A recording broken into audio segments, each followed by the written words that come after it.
Градоначалникот на општина Кисела Вода Орце Ѓорѓиевски денеска изврши увид во градежните активности на новата градинка во Расадник, каде се работи со голема динамика на објектот кој ќе овозможи современи услови за 120 дејчиња.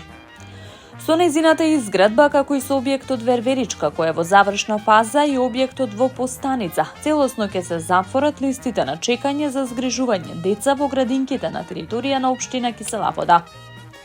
Денес извршив увид во новата градинка во Расадник, која ќе прими 120 дејчиња. Истата ќе се простира на 795 метри квадратни со 6 занимални, од кои 2 ќе бидат наменети за јасли и ќе значи уште едно исполнување на барањата на жителите од овој дел на општината, истакна првиот човек на Кисела Вода. Со завршувањето на овој објектот Верверичка, кој е во завршна фаза, како и објектот во Постаница, не само што целосно ги елиминираме листите на чекање за упис во градинките, туку ќе обезбедиме и поголем простор, комфор и подобри услови за децата од Кисела Вода, но и можност да примаме и дечиња од други општини. Мојата визија е јасна, место во градинка за секое дете, додаде Ѓорѓиевски. Министерот за локална самоуправа Златко Перински во рамки на иницијативата Каде што срцето е дома, денеска ја посети општина Центар и одржа работна средба со градоначалникот Горан Герасимовски и членовите на Советот на општината. За време на средбата разговарале за активните проекти во општината, плановите за понатамошен развој на централното градско јадро, а акцент бил ставен и на тековните предизвици, како што се недостигот од паркинг места и проблемите со јавната хигиена, за кои биле разменети идеи и предлози за нивни системски решенија. Безрезервно сите присутни на средбата се заложија дека ќе продолжат со континуирана соработка со централната власт, со единствена и јасна цел – поквалитетно секојдневие на секој граѓанин. Токму проектот за реконструкција на спортската сала Работнички, која се реализира со средства од државниот буџет, ја потврдуваат нивната соработка и заедничките напори. Овој проект, кој е одобрен на првиот владин повик за поддршка на општински проекти, е доказ дека независно од политичките определби, сите инволвирани треба да бидат фокусирани на потребите на граѓаните и напредокот на општините, се вели во соопштението на Министерството за локална самоуправа. Општина Аеродром деновиве спроведува редовна пролетна дератизација на ниво на целата територија, известија од локалната самоуправа.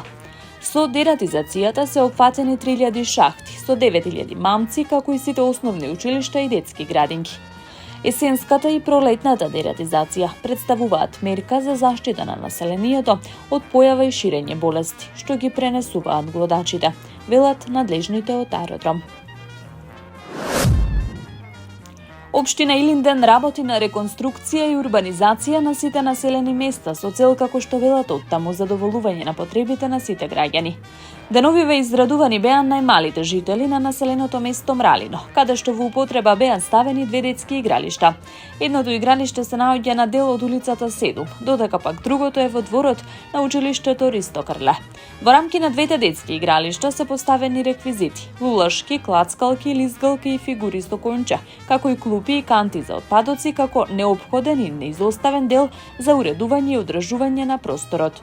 Училиштето Ристо Крле може да се пофали со новиот хортикултурно уреден парк и партерно уреден двор, со бекатон плочки на површина од 722 квадратни метри, нов паркинг простор и патеки околу училишната зграда, велат од општината. Градоначалникот Александар Ѓорѓиевски изврши увид на детските игралишта. Истакна дека освен во просторното уредување и реконструкција, овие детски игралишта се од особена важност за релаксација и рекреација на најмалите жители на општината. Градоначалникот додаде дека во овие спортско-рекреативни катчиња најважните членови на општеството ќе уживаат во игра и забава, исполнети со спортски дух. Општина Карпош преку соопштение информира дека е соочена со континуирани поплаќи од граѓаните кои живеат во колективни стамбени згради и граѓани кои живеат во индивидуални куќи. Поплаките се во континуитет на една тема – одржувањето на хигиената. Според општината, граѓаните на Карпош кои живеат во индивидуални стамбени објекти никогаш не се жалеле на подигнувањето на кантите за смет. За жал, последниве десетина месеци сведоци сме на нередовно подигнување на кантите со смет во Влае, Тафталиџе 1, Тафталиџе 2, Млечен ресторан, Цело Козле, Трнодол, Жданец и Нереси. Од 2 пати почнаа да ги подигнуваат еднаш неделно, а некогаш ниту еднаш. Иако граѓаните плаќаат ѓубретарина и за куќата и за дворот, собирачите на сметот биваат да ги подигнат уредно спакувани кеси со кастрени огради или со косена трева. Воведуваат нови правила кои само нив им одговараат. Револтот кај граѓаните е огромен и сосема оправдан. Собирањето на сметот од колективните стамбени згради од секогаш повеќе или помалку бил рак рана, но сега оваа состојба е доведена до ужас, се вели во соопштенијето. Од општината додава дека ова произлегува од нередовното собирање на истиот и крајно стихино, неорганизирано и неодговорно за јавно предпријатие кое има исклучително важна задача за метрополата да изгледа поубаво. Граѓаните на Карпош од сите граѓани во градот Скопје се најдобри плаќачи на сметките за смет. Карпош има највисок процент на наплата и јавното предпријатие комунална хигиена. Најмногу приходи собира од оваа општина, велат од општината. Таму е Скопје, град мој убав лише, што ми расте сни. Вечно